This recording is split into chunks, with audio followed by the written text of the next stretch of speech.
He would love nothing more than to divide our country based on race, religion, gender, orientation, or immigration status.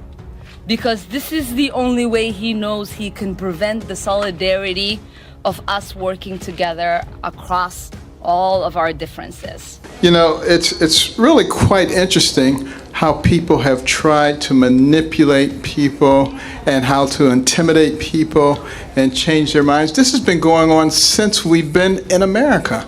You know, you go back to the days of slavery. In a deeply divided political climate, the central argument presented is that America is being intentionally fractured along lines of race, religion, gender, and immigration status. The claim is that division weakens solidarity and prevents unity among citizens. According to this perspective, fear and intimidation have long been tools used to control public thought. From historical injustices like slavery to modern political discourse, the pattern remains consistent: divide communities, create dependency, and discourage independent thinking. Thank you very much.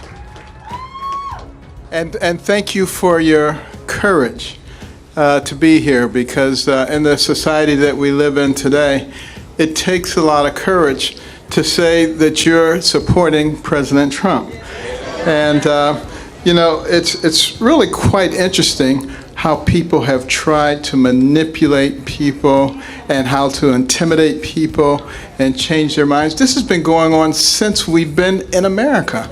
You know, you go back to the days of slavery, you know, and in a lot of the states there were more slaves than there were owners. So what did they do? They had to divide the slaves. So they told the ones in the house, you're better than the ones in the yard. At the center of this debate stands Ben Carson, a man whose life story challenges narratives of systemic limitation.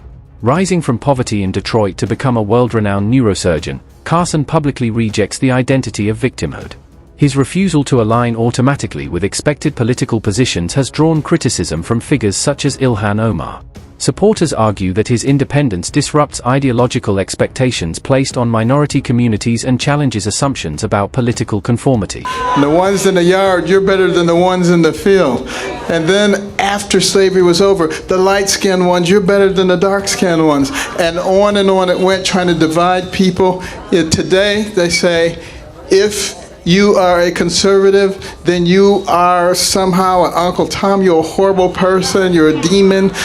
What a bunch of crap, you know, but, you know, it's been going on for hundreds of years, and it's really time to put a stop to it. So I am very happy to see that you have the courage to come out. You know, it doesn't bother me anymore because, you know, I only worry about what God thinks. I don't worry about what these other people think. But you know, sometimes people ask... During his speech, Carson reflects on historical methods of division, particularly referencing slavery-era tactics that separated house slaves from field slaves.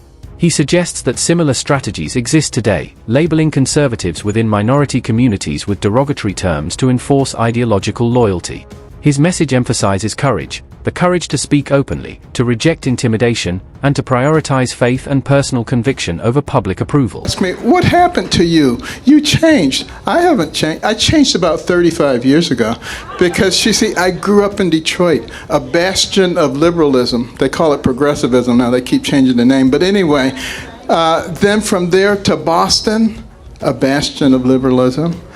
Back to Detroit, and then to New Haven, Connecticut, a bastion of liberalism, and then to Ann Arbor, Michigan, a bastion of liberalism, and then to Baltimore, Maryland, a bastion of liberalism.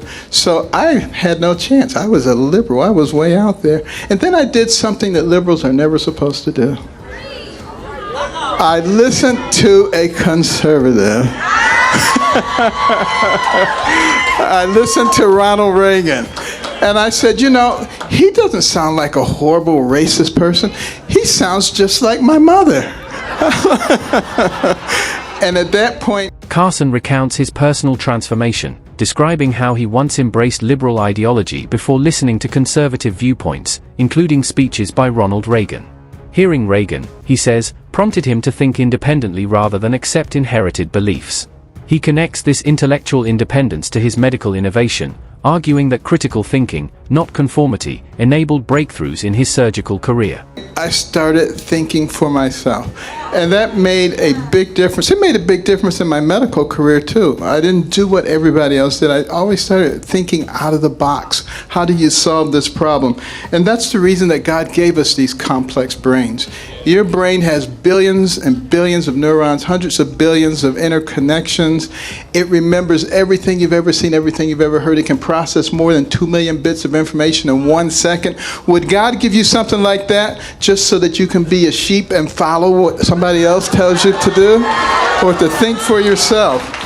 And you know, don't you find it fascinating that so many people say the president's a racist, he's a horrible racist and everything he does?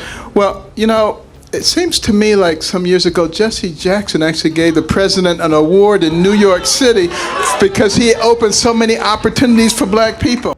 The speech shifts toward defending former President Donald Trump against accusations of racism. Carson cites examples such as criminal justice reform, support for historically black colleges and universities, and economic initiatives like opportunity zones. He argues that policies should be evaluated by measurable outcomes rather than media narratives, suggesting that record-low unemployment rates among minority communities contradict claims of discriminatory intent. Is that what a racist does? And then when he moved to Palm Beach, he was right on the forefront to fighting the clubs who were not admitting Jews and blacks. Does that sound like what a racist would do? He is the one who finally got the Second Chance Act done. Does that sound like what a racist would do? When he took office, he brought the office of HBCUs to the White House so it could get appropriate attention, more money than ever.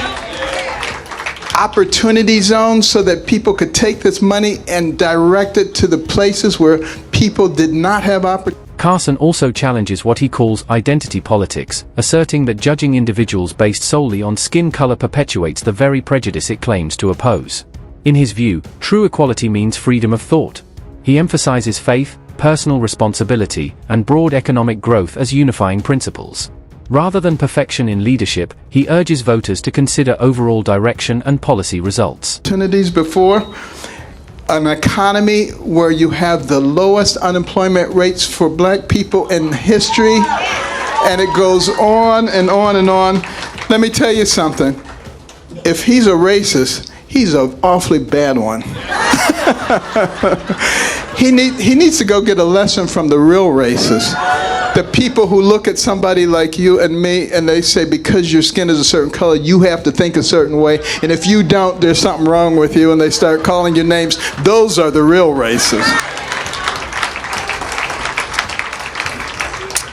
But you know, the president believes that a rising tide lifts all boats. He doesn't believe in identity. The broader commentary surrounding the speech frames Carson as exposing what supporters describe as a mechanism of control rooted in fostering helplessness. According to this narrative, political establishments rely on convincing communities that they cannot succeed without government rescue. Figures like Ilhan Omar are portrayed as embodying this contrasting philosophy, one focused on systemic critique rather than personal agency. Politics, and that's why he's doing things that work for everybody, and we should be happy about that.